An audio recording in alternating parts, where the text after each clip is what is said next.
Burr Stewart here, and I've got a modern train for you. As part of my series of trying to document the demise of Interbay, I was down near there. This is just south of Interbay. In the distance there you see the Magnolia Bridge, the cars going over it. And I just got onto the pedestrian overpass, too late to see the engines start out. But I really like this mixed freight. See the logs there on the third car. Bunch of different types of cars. Here's a whole string of flat cars. I mentioned in a recent video how much I like flat cars. And see, these have patches on the tops, steel patches where they were worn out. Interesting colored tank cars. There's one of those very old-fashioned center beam flats. Of course, these are the modern ones, or more modern, I guess you could say. I guess the Procore is the green type. Of course, these are empty center beams going back up to British Columbia. I can't speak for the tank cars, but there were quite a few of the tank cars there.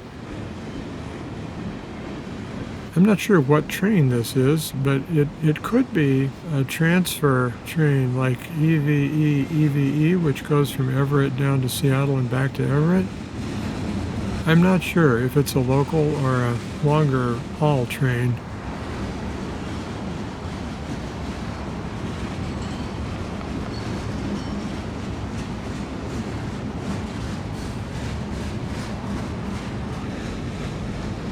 Anyway, that's the bulk of that train. You can see it wasn't too long, but plenty of empty bulkhead flats for the lumber business.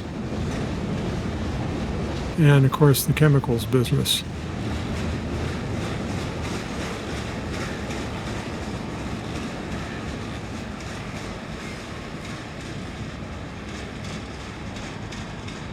Interesting roof on that building right here.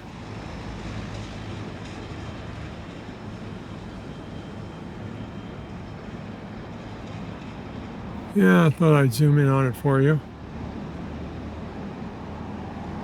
The signals would indicate there's nothing else. Well, actually, it wouldn't tell us much of anything except that there's some activity going on.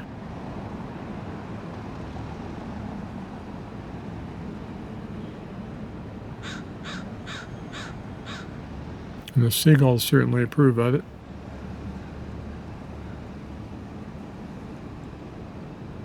It's a nice view of the crossovers between the main tracks.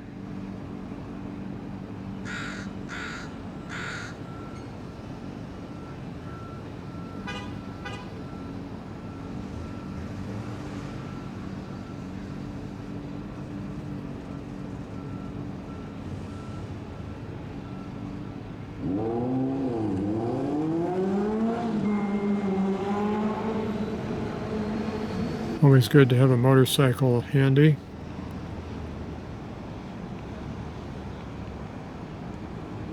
So while we were down there, I thought I would show you the standing cars that are in storage. We've got a bunch of well cars and a bunch of hazmat waste cars.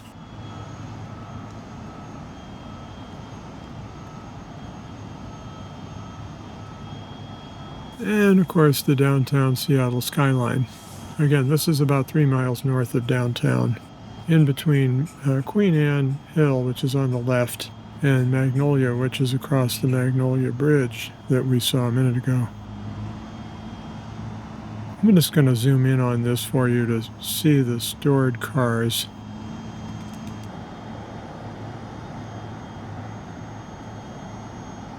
And we'll go way far in the distance and see if we can see anything.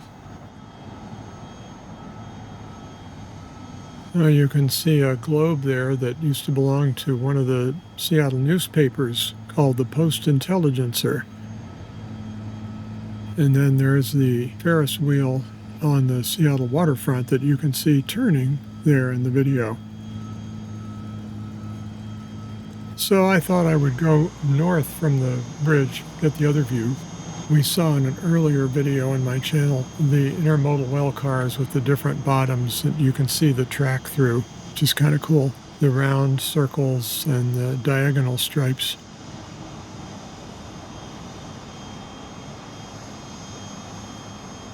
And then on the left, you can see a completely empty grain terminal yard. I don't know why the grain isn't coming in. This is early September. I don't know if it has to do with the tariffs or what, but it's kind of surprising to me there'd be no grain terminal action today. But there it is, an empty grain terminal yard. So with that, this is Burr Stewart, wishing you much fun with trains.